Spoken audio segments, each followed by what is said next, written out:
Saya 6 tahun setengah, caranya sampai gimana, masih muda loh, saya nikah tuh usia 24. Coba aja, Bu. Pas kan dulu ada bintang film ya di jalan-jalan Cilegon, saya dari Cilegon kan rumah. Kalau lihat bintang film saya tunduk. Kalau lihat buat gambar-gambar gitu saya nunduk. Kalau nyetel TV yang ada gambar-gambar porno saya matiin. Saya menghindar. Apakah laki-laki di kantor nggak banyak ngomong? Banyak ngomong tapi saya kasih nasihat. Sekali udah.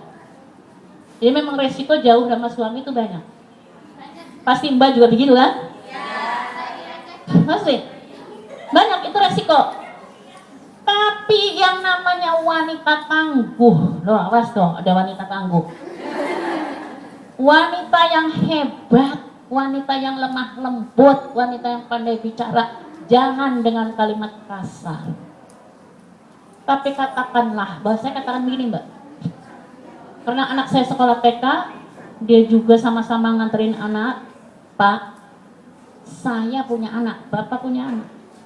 Bapak punya istri, saya punya suami. Allah Maha tahu apa yang dilihat oleh hamba-Nya. Saya hanya bergaul dengan Bapak hanya sekedar teman. Itu satu kasus Mbak. Ada juga dosen, yang penting suami nggak tahu. Pak, punya Tuhan. Allah itu melihat apa yang dikerjakan oleh hamba-Nya. Sekali saja ngomong. Terus ada juga laki-laki menjemput saya untuk bareng, katanya ada acara apa, dia bos, istri saya nggak bisa dibaca. Kamu ingatlah punya istri, saya punya suami, saya tuh istri orang. Allah tahu loh apa yang nanti kerjakan. Suami saya punya perasaan. Mempankah Mbak laki-laki yang meraih saya satu pun hanya sekali. Setelah itu nggak berani. Jadi jangan dianggap bahwa wanita ini adalah wanita yang gampang dipermainkan oleh laki-laki, jangan. Ya, kita punya Allah, kita punya bicara, kita punya pikiran, kita punya ilmu. Mbak-mbak ini pada ngaji kan? Satu pun selamat 6 tahun setengah saya tuh gak ada godaan-godaan begitu. Semuanya ujung-ujungnya laki-laki itu malu pada wanita. Jadi kita bagaimana menciptakan laki-laki itu takut kepada wanita, bukan mengatakan bahwa wanita ini banyak dilecehkan. Yang dilecehkan perempuan, yang ditendang suaminya perempuan, yang diinjak perempuan, semua perempuan. Kenapa? Perempuannya memang yang memperlihatkan kecantikan, memperlihatkan dadanya, memberikan pahanya. Yo, siapa yang begitu? Tapi kalau wanita yang beriman, yang soleh seperti ibu-ibu seperti mbak-mbak ini, coba upayakan supaya laki-laki itu justru takut kepada wanita. Seperti begitu lah Mbak. Tenang, yang nangis jangan nangis. Ya? Saya dulu ditinggal suami di Afrika 3 tahun. Selama itu saya tidak dinafkahi. Saya sering dilecehkan tetangga, bahkan saya pernah dilakukan kesalahan. Oh begitu. Oh gitu. Ini 3 tahun, saya 6 tahun setengah. Lama siapa? Saya. Anaknya udah kelas 1 SD, pertengahan. Udah ngaku sama bapaknya. Tapi sekarang saya ngaku, ya kan? Kenapa tuh berpisah Mbak? Demi masa depan. Oh, sama nih ceritanya nih ya.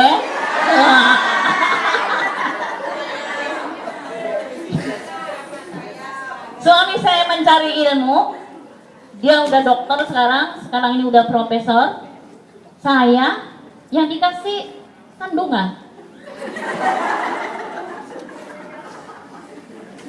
Datang, sudah anak kelas 1 SD Mbak.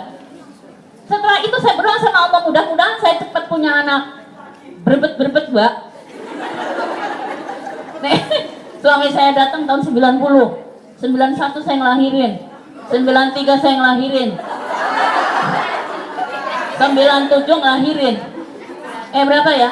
93 lahir, 95 lahir, 97 lahir. Pokoknya 4 deh semuanya. Jadi itu tuh 2 tahun 1, 2 tahun 1 kayak anu aja Mbak. Kayak kambing saya ngelahirin. Udah tahun satu, alhamdulillah anaknya gede-gede kok, sehat-sehat. Tapi insya Allah Mbak, anak saya yang 5 itu nggak saya sengsarakan. Cuma saya kasih kamar satu persatu, dan di kuliah gitu. Ya, saya bukan banyak anak kemudian saya menyengsarakan.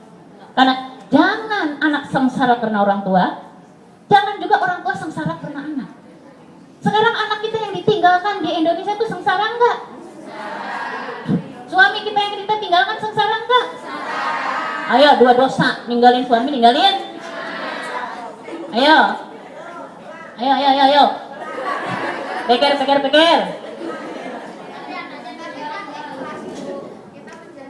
Betul, ikhlas, izin, perjanjian. Tapi juga Mbak, jangan selamanya. Ini mah sudah tahun, kontrak lagi 4 tahun.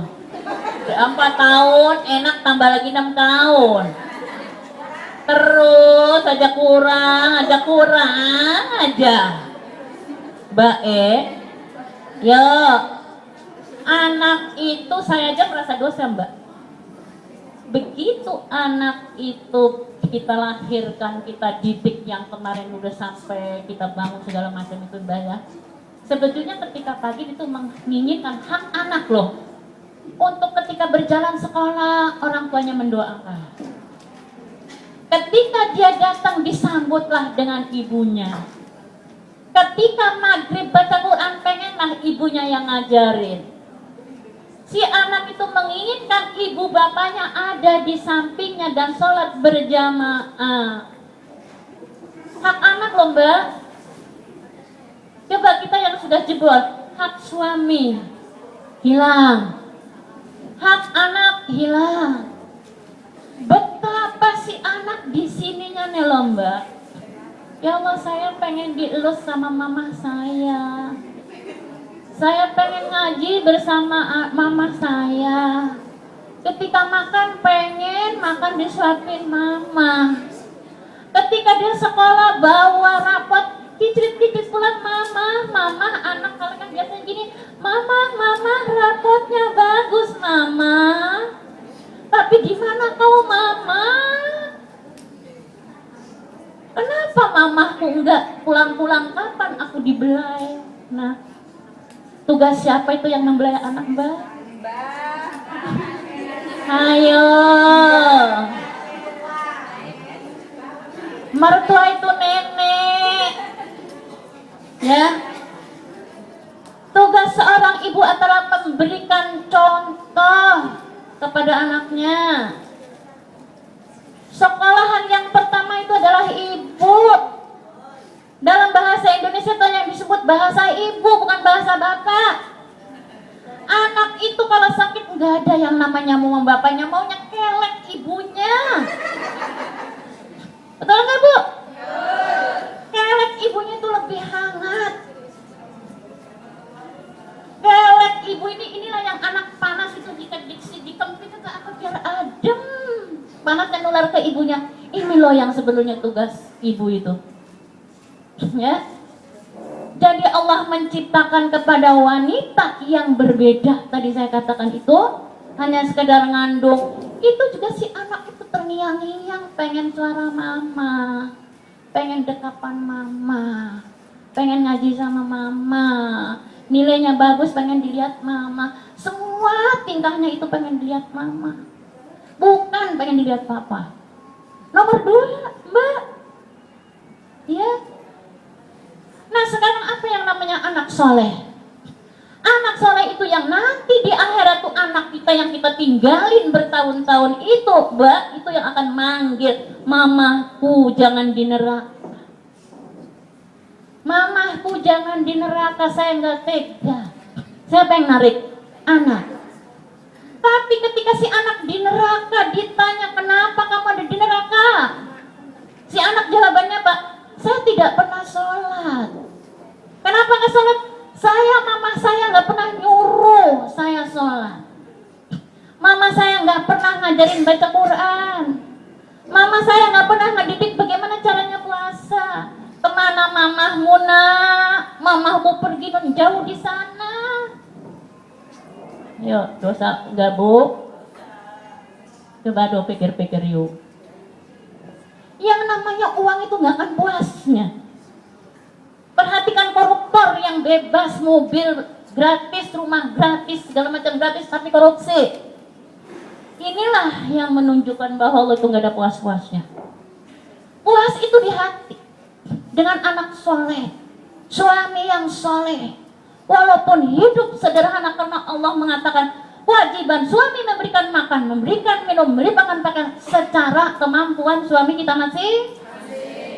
Nah, saya harapkan kepada ibu-ibu kontrak jangan lama-lama.